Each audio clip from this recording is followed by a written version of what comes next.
Hey YouTube, what's going on? Torsar here with another sports talk video. And today I wasn't even going to start with this, but I'm a little fired up because I had to listen to Dan Orlovsky and Ryan Clark talking trash about my New York football Giants, specifically about Joe Judge. Now, apparently, they have some plans as to who our next head coach should be. I really don't even know after listening to them talk if they were for the Giants getting rid of him or not. Just like a lot of these guys on TV, they want to have these criticisms and say, they should get rid of these guys, do this, do that, but they don't have a plan on who to replace them with instead. So, just like when you're trying to get rid of a QB, you have to have an answer. It's fine if you want to say to get rid of Daniel Jones, but and get who? All right.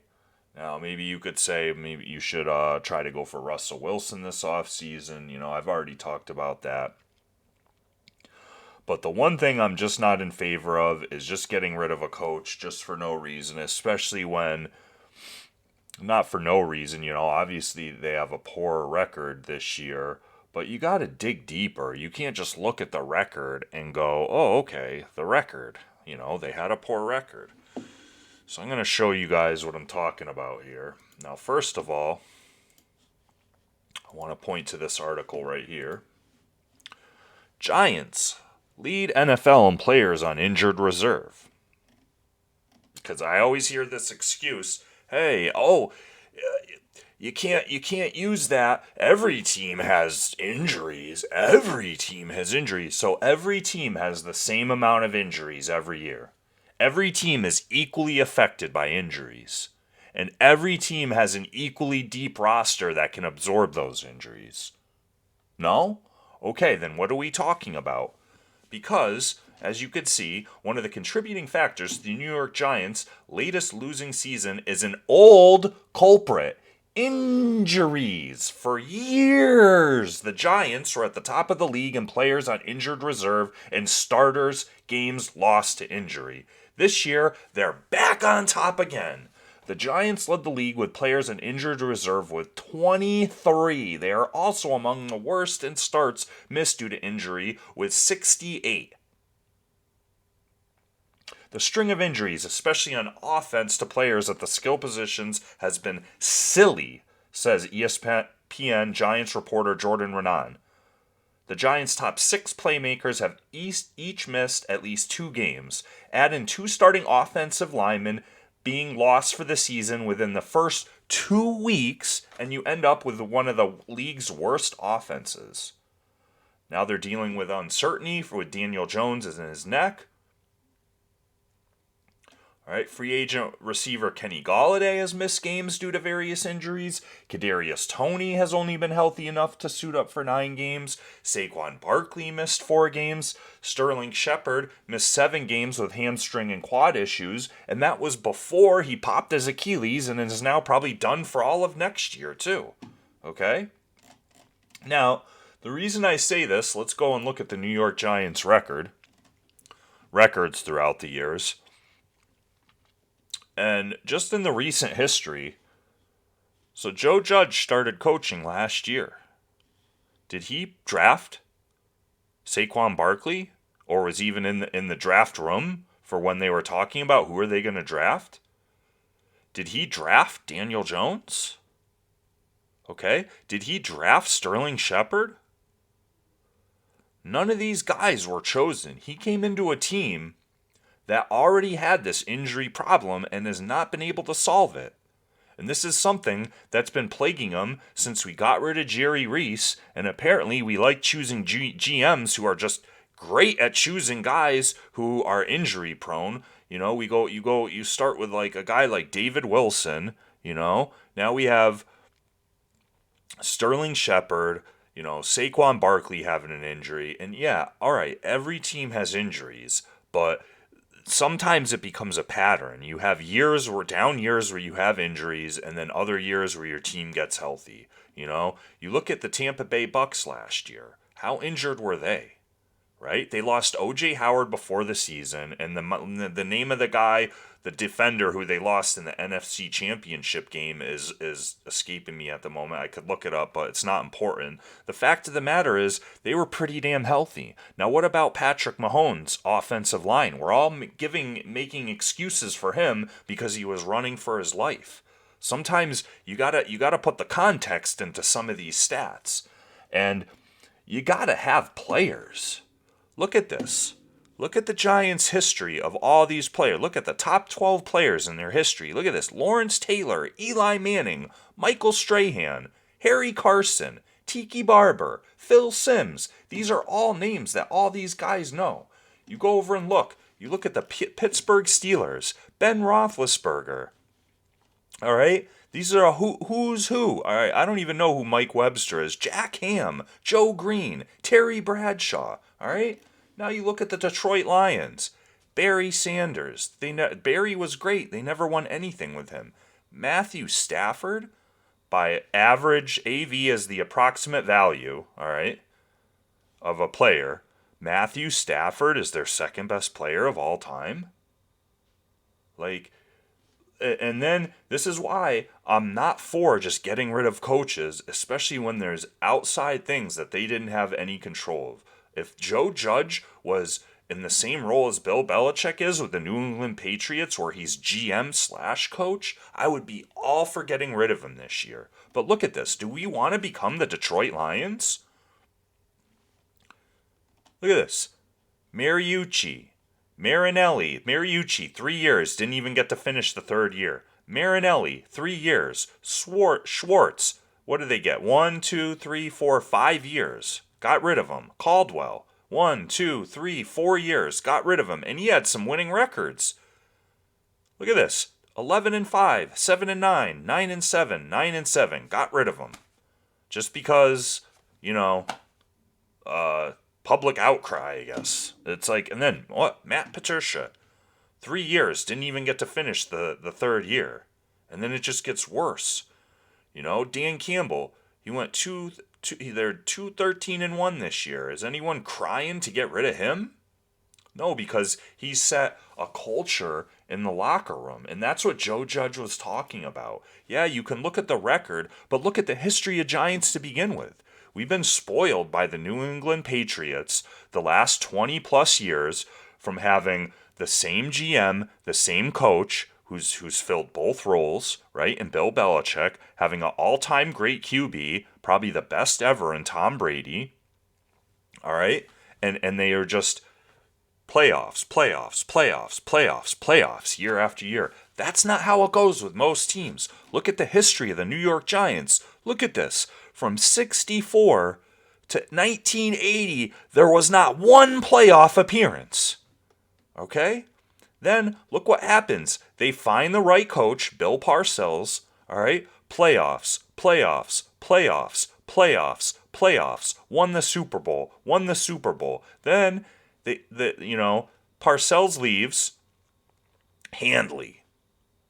Reeves had, made the playoffs. All right, well, 6-10, get rid of him. Fassel. All right, had some playoff runs, lost in the Super Bowl, not bad. Then we get Coughlin, okay? Look at this. Playoffs. One Super Bowl. Now we get this stretch where, now did Tom Coughlin all of a sudden forget to coach? What happened here in this stretch? These are when Jerry Reese's, I think Ernie Accorsi left in this season, but it doesn't matter if a GM leaves, there's still a roster full of his players, right? For at least 3, 4, 5 years.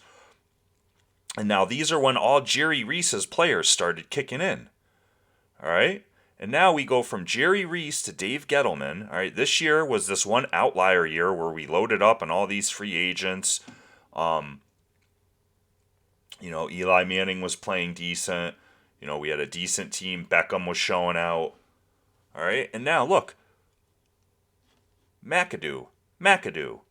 Didn't even finish that second season. Shermer. Judge. Judge. So, New York Giants, and anyone who wants to criticize them, Giants fans, people in the media, whoever it is this what you want to become? Do we want to be the Detroit Lions?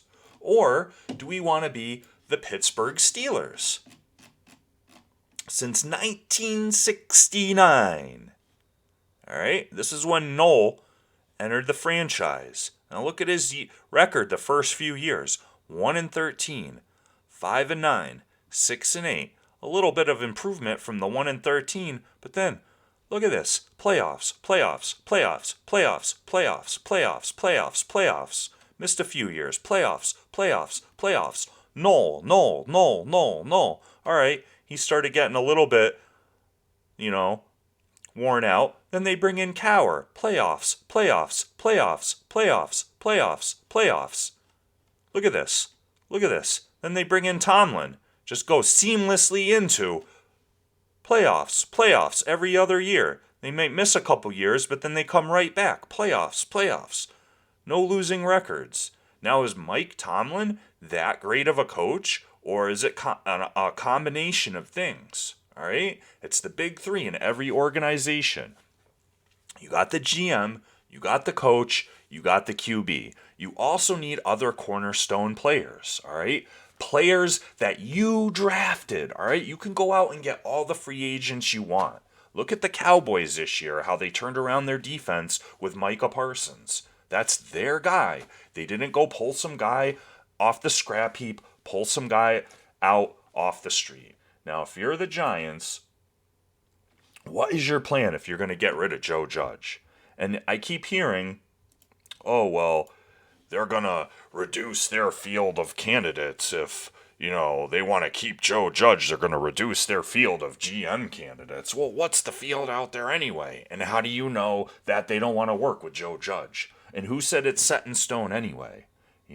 If we get the right candidate, yeah, maybe they're going to want to get rid of him, and maybe they're going to want to get our own QB. But I don't want to hear from Dan Orlovsky and Ryan Clark about how they want to criticize Joe Judge for having a fired up, impassioned 11-minute answer. Ryan Clark called him a liar.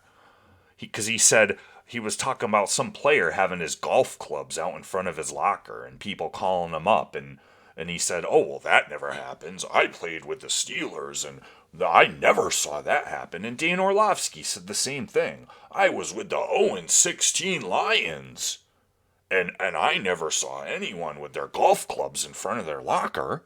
Oh, so I guess that means that it never happens because you were on one team and never saw it happen.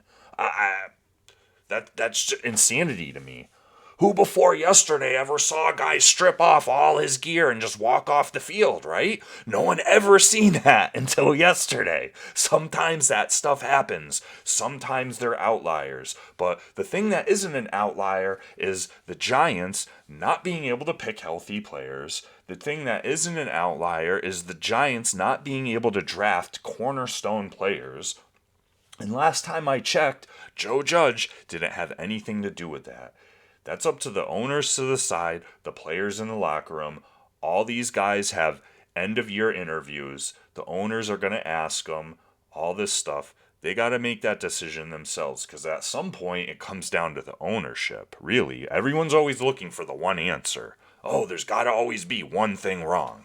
It's got to be one major thing. No, it's always a collection of things, all right?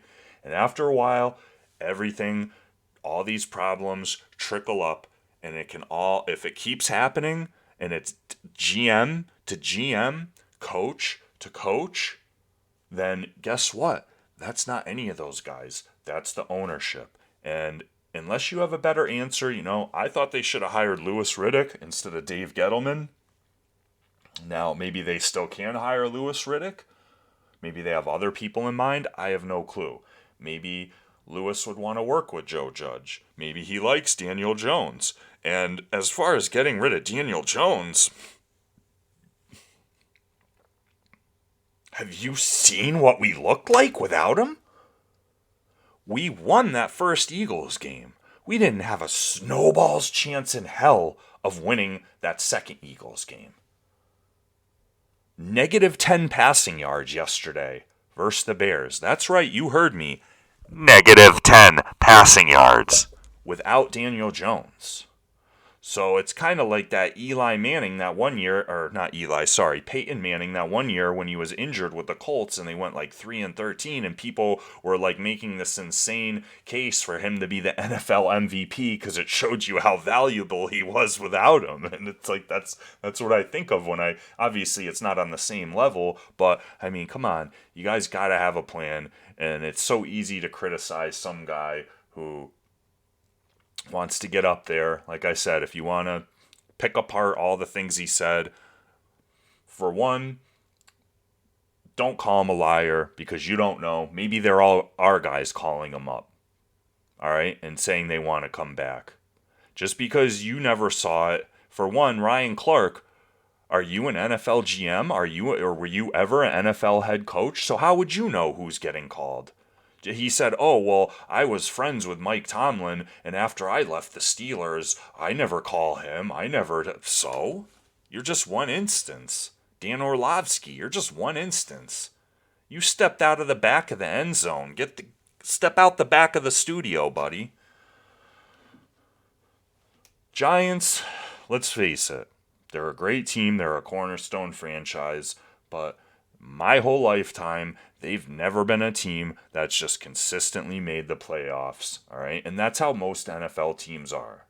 They have lulls, they gear up, they make a couple year runs, and then the cycle continues. You know, the thing that happened in New England, that's an aberration, all right? We can't judge everything based off that. But I don't know. That's about all I have to say about this. Let me know what you guys think as usual. Drop a like, dislike, leave a comment. Really appreciate any of it. Any subs. It's always free. Always appreciated. And until the next video, see you guys later. Peace.